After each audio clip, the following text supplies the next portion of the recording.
Hi friends, Sarah here with The Holy Mess, and this video is going to teach you how and why to count points with Weight Watchers. I have been maintaining a 100-pound weight loss, over 100 pounds, for the last 12 or 13 years. I believe in the Weight Watchers system, and I really think that it works. I have lots of helpful tools and strategies for you in this video about how to track points in order to lose weight and stay at your goal weight, and I absolutely believe that it's possible for you. I know that for so many years when I was overweight, it felt impossible for me to lose the weight, let alone maintain it. But I am here to tell you that it is absolutely possible. You can do it. Okay, why count points with Weight Watchers? And I have people who email me all the time and say like, well, can I count calories? Is it better to count calories or to count points? What's the difference? What are the values and benefits? Well, first of all, do you have to use Weight Watchers? No, I don't think that you do. I think that it is one really great program, but it's not the only method. I think counting calories is great, like on an app, like for MyFitnessPal.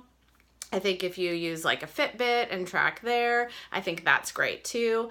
I personally like the Weight Watchers system. I found that it was helpful for me. It guided me toward more healthy foods, and it was kind of fun. I know tracking isn't always the most fun thing, but I actually found it I thought of it like a game, and I still think of it that way. I still track my food. I actually track my food in advance. I do it the day before, and for me, it's a helpful guide. It gives me the boundary that I need to make healthy choices, even all of these years later. So do you have to? Nope, you don't. You're an adult. But if you're getting to the point that you know you have to make some healthy changes, I think that tracking points is a great way to do it. Okay, so how exactly does the Weight Watchers points system work? Well, Weight Watchers, or WW as they're called, assigns a point value to every food. And then you, as a member, get a certain number of points per day. Now, a lot of times people email me and ask, well, how many points do I get per day?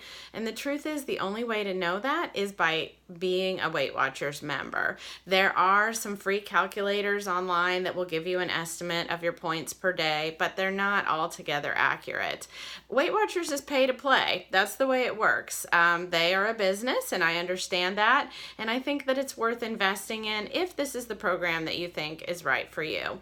You can certainly try to do it at home on your own, and there is an app called iTrackBites, which is a Weight Watchers knockoff, so you can try that if you'd like to, but honestly, I think in all fairness, if you want to use Weight Watchers, the best way to do it is to pay for Weight Watchers.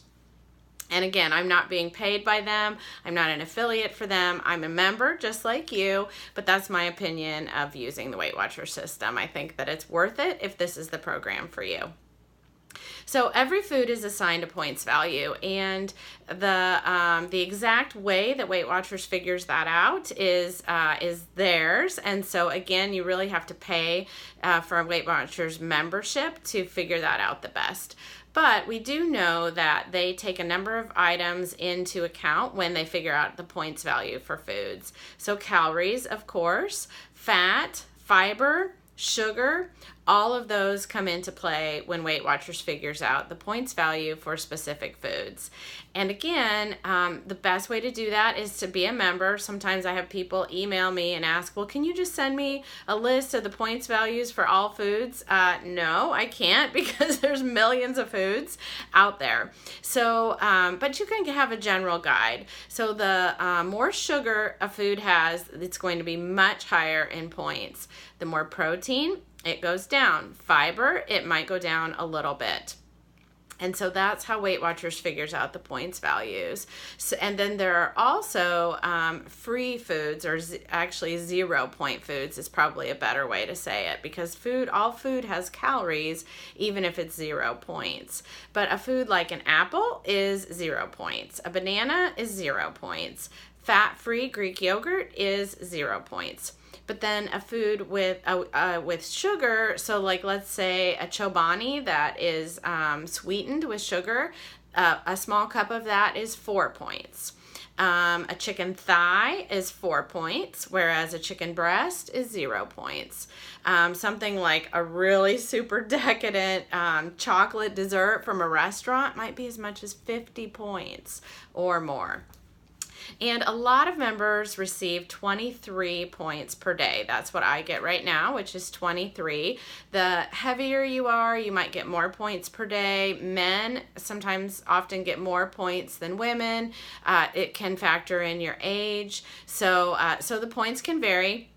I know the program was somewhat different then, so the points varied, but when I first started and I was 100 pounds heavier than I am now, I think I got like 43 points per day.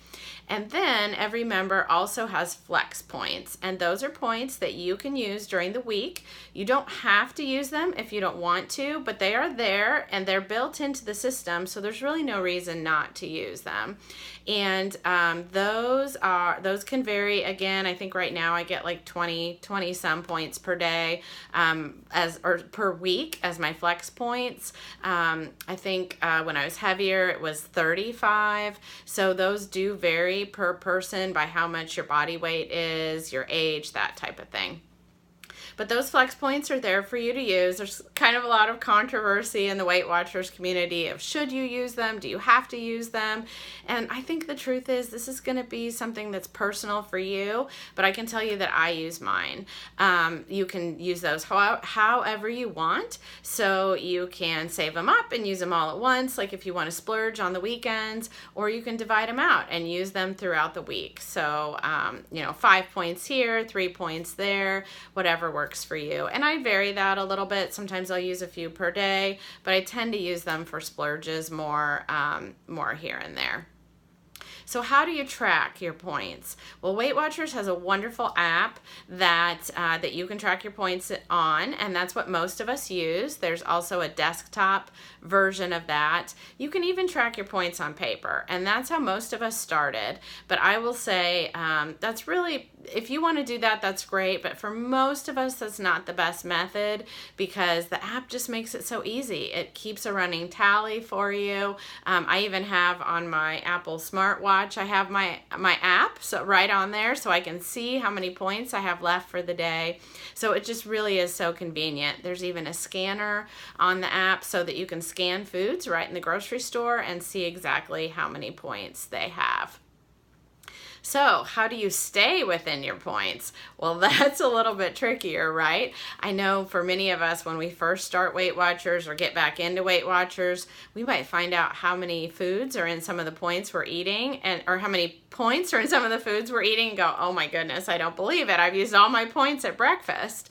And that's not unusual. I remember my daughter and I went to Walmart after we had just started Weight Watchers, and she grabbed a smoothie. I think it was one of the like naked smoothies because she hadn't eaten anything. She drank it because she needed that meal. We come home and scan it and it's like, I don't remember exactly, but I think it was like 18 points, and we both went, oh my goodness. Even some breakfasts that are very carb heavy, like I used to do like oatmeal or maybe a smoothie, were actually fairly high in points, and now I've swapped those out for eggs and vegetables, which is much lower in points. It might be 0 points or only 1 or 2 points for the oil that I use to cook it in. So those are some things that you'll quickly discover. I keep a running list of what I like to call food finds, which are foods that are lower in points but give me lots of satisfaction. And I'll be sharing lots more of those in a later video. So those are some helpful strategies with tracking points. Overall, I would say the most important thing with tracking points is to actually track your points. And I know that can be tough, especially when you tend to want to get off track. That's when we don't want to write down what we're eating. But I would highly encourage you, track your points, track your points, track your points. That is, it's proven to work. Research from as far back as the 1970s shows us that keeping a food log is the #1 strategy that will help you lose weight and keep it off. So do it. Try pre-tracking if you've never tried that before. You can even pre-track days and days in advance on the app, and it will let you do that. So I have found that to be a success strategy that really works for me. If you're looking for more strategies for tracking your points, I have a product called the Weight Watchers Success Toolkit, and I'll put a link to it underneath this video. It's got tons of helpful cheat sheets, ebooks. I've got a 0-point cookbook. It really is helpful. So I'm Sarah, and this is the Weight Watchers Success Series, and I look forward to seeing you in the next video. Thanks for watching.